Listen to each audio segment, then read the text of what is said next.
ममता बनर्जी की सरकार गिर चुकी है। जी हाँ, 15 साल का वो लंबा शासन जो माँ, माटी और मानुष के नारे के साथ शुरू हुआ था, आज उसका अंत हो गया है। बंगाल ने इस बार परिवर्तन नहीं बल्कि महापरिवर्तन को चुना है। ममता बनर्जी की सत्ता की नाव बीच मझधार में डूब गई है और यह सिर्फ एक चुनाव का नतीजा नहीं है, बल्कि यह नतीजा है उन करोड़ों युवाओं की चीख का जिनका भविष्य भर्ती घोटाले की भेंट चढ़ गया।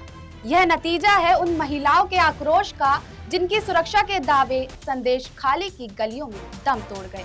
आज ममता बनर्जी की टीएमसी की खाड़ी की उन लहरों में समा गई है जिन्हें कभी वो अपना सबसे सुरक्षित गढ़ मानती थी। पहली बार, जी हाँ, इतिहास में पहली बार बंगाल की सत्ता की चाबी भारतीय जनता पार्टी के पास जा चुकी है। भगवा लहर ने दीदी के तिलिस्म को पूरी तरह से तोड़ दिया है।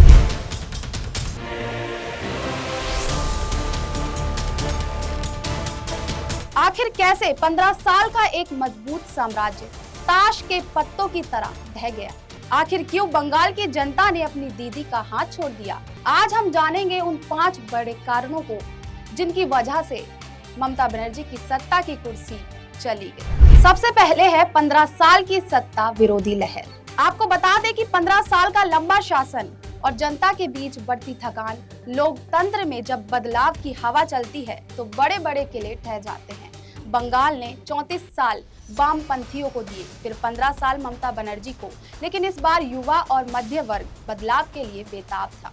जनता ने दीदी के शासन को अलविदा कहकर नई सोच को मौका दिया है।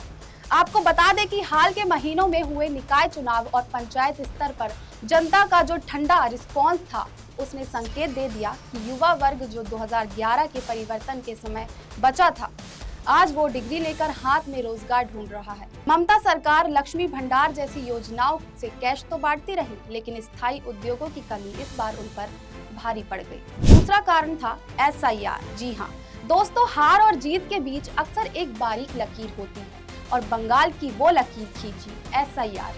ममता बनर्जी को अंदाजा हो गया था कि अगर वोटर लिस्ट में फर्जी नाम कट गए तो उनकी सत्ता की जड़ें हिल जाएंगी, इसलिए वो इस प्रक्रिया के खिलाफ कोर्ट तक गई, लेकिन वहां भी उनकी एक ना चली। दरअसल बंगाल में सालों से ये आरोप लगता रहा है कि टीएमसी डेड वोटर्स और माइग्रेंट वोटर्स के नाम पर चुनाव जीतती है। SIR के तहत चुनाव आयोग ने घर घर जाकर वेरिफिकेशन किया। जब लाखों फर्जी नाम लिस्ट से बाहर हुए तो टीएमसी का वो साइलेंट वोट बैंक रातों रात गायब हो गया। इसने टीएमसी की चुनावी गणित को पूरी तरह बिगाड़ दिया। साथ ही ममता बनर्जी और उनकी पार्टी ने SIR की इस प्रक्रिया को रोकने के लिए एड़ी चोटी का जोर लगा दिया। टीएमसी इस मामले को लेकर कोर्ट पहुंची। दलील दी गई कि यह प्रक्रिया एक खास वर्ग को निशाना बनाने के लिए है। कोर्ट ने चुनाव आयोग की SIR में दखल देने से इनकार कर दिया। कोर्ट ने इस रुख के साथ साफ कर दिया कि इस बार चुनाव डिजिटल पारदर्शिता के साथ होंगे, न कि बाहुबल के साथ। तीसरा कारण था भ्रष्टाचार की चोट। जी हाँ, सबसे बड़ा प्रहार था भ्रष्टाचार। टीएमसी के दिग्गज मंत्रियों के घरों से निकले नोटों के पहाड़ ने ममता बनर्जी की ईमानदारी दीदी वाली छवि को चकनाचूर कर दिया। नौकरी के लिए तरसते युवाओं ने वोट की चोट से उन घोटालों का बदला लिया जिसने उनके भविष्य को दांव पर लगा दिया। आपको बता दें कि BPSC पेपर लीक मामले के बाद बंगाल में भी भर्ती परीक्षाओं ने जिस तरह की धांधली सामने आई, उसने आग में घी का काम किया।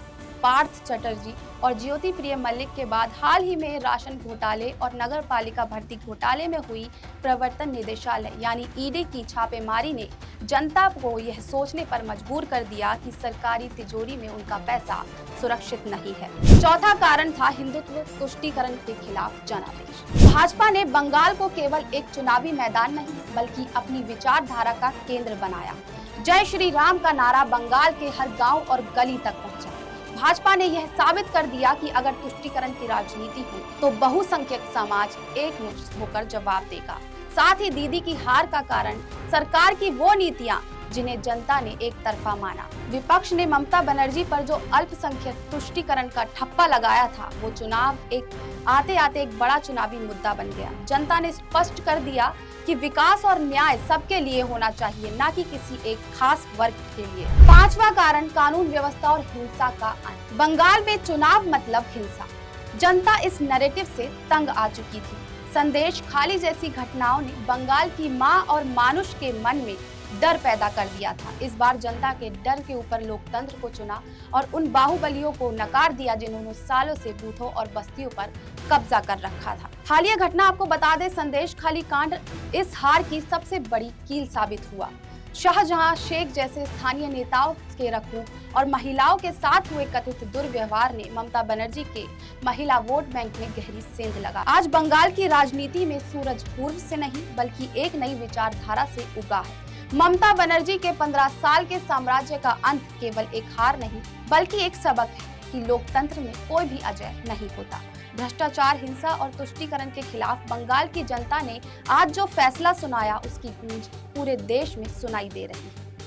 अब देखना यह होगा कि पहली बार सत्ता में आई भाजपा सोनार बंगाल के अपने वादे को कितनी जल्दी और कैसे पूरा करती है। बंगाल ने तो अपना काम कर दिया, अब बारी नई सरकार की है। आपकी इस पर क्या राय है, हमें कमेंट्स में बताएं।